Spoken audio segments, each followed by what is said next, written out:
இயேசுவுக்கே புகழ், இயேசுவுக்கே நன்றி. பாவிகளுக்கு வெளிச்சம் கொடுக்கிறவரான புனித அந்தோணியார். 1228ஆம் ஆண்டு அந்தோணியார் பதுவை நகருக்கு முதன்முறையாக போனார்.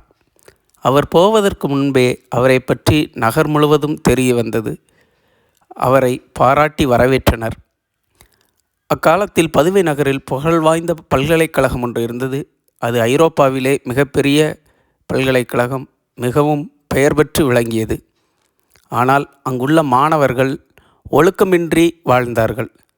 இத்தகைய ஒழுக்கமற்ற மாணவர்களுக்கு அறிவுரை கூறி அவர்களை நல்வழிப்படுத்துவது யாராலும் முடியாத காரியமாயிருந்தது.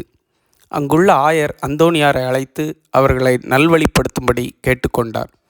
தபசு காலத்தில் தக்க மறையுரையாற்றி அவர்களை மனந்திருப்பும் பொறுப்பு அந்தோணியாரிடம் கொடுக்கப்பட்டது. அந்தோணியாருடைய மறைவுரைகள் ஆச்சரியப்படும்படியாக வேலை செய்ய ஆரம்பித்தது.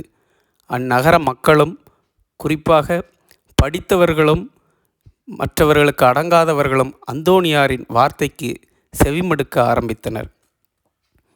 அவரது பேச்சை, மறைவுரைகளை கேட்க கிட்டத்தட்ட நாளொன்றுக்கு 30,000க்கும் அதிகமான பேர் அங்கு வந்து கூடினர்.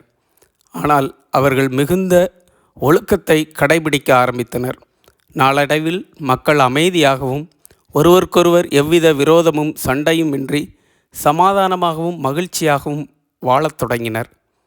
பாவ அழுக்கிலிருந்து இருதயத்தை சுத்தமாக்கி ஒப்புரவு பெற்று மகிழ்ந்து சென்றனர். கள்வர்கள், கொள்ளைக்காரர்கள் முதலானோர் மனம் திரும்பி தங்கள் தீழ் செயல்களை விட்டு விலகி நேர்மையாளர்களானார்கள். பதுவை நகரில் அந்தோணியார் செய்த அருஞ்செயல்கள் பல. பதுவை நகரில் லியோனார்டோ என்ற இளைஞன் ஒருவன் ஒரு பொல்லாத போக்கிரியாக இருந்தான். அவன் பல தகாத செயல்களை செய்து வந்தான். விதவையாயிருந்த தன் தாயை மிகவும் கொடுமைப்படுத்தி வந்தான். காலால் எட்டி உதைப்பது உண்டு. ஒரு நாள் அந்தோணியாரிடம் ஒப்புரவு செய்து பாவ மன்னிப்பு கேட்டபோது தன் தாயை உதைத்த குற்றத்தை அறிக்கையிட்டான். பாவ மன்னிப்பு பெற்றான். அன்று அந்தோணியார் மறையுரை ஆற்றி கொண்டிருக்கும் போது தாயை உதைத்த காலை தரிப்பதே தகுதி என மொழிந்தார். அந்தோணியாரின் திருவுரையை கேட்ட இளைஞன் தனது பாவத்தின் மட்டில் மிக்க வருத்தப்பட்டான். அவன் வீட்டுக்கு சென்றதும் கோடாரியை எடுத்து தனது வலது காலை துண்டித்து விட்டான். இரத்த வெள்ளத்தில் கிடந்த தனது மகனை கண்ட தாய் மிகவும் பதறினாள். அந்தோணியாரிடம் சென்று நடந்தவற்றை தாய் முறையிட்டாள்.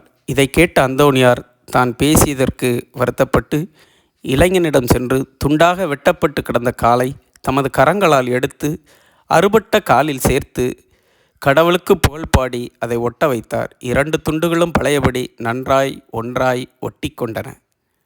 பழைய வாழ்க்கையின் அவலத்தையும் அலங்கோலத்தையும் பார்த்து கொண்டிராது மனம் திரும்பி கடவுளிடம் திரும்புவோர் இரட்சிக்கப்படுவர்.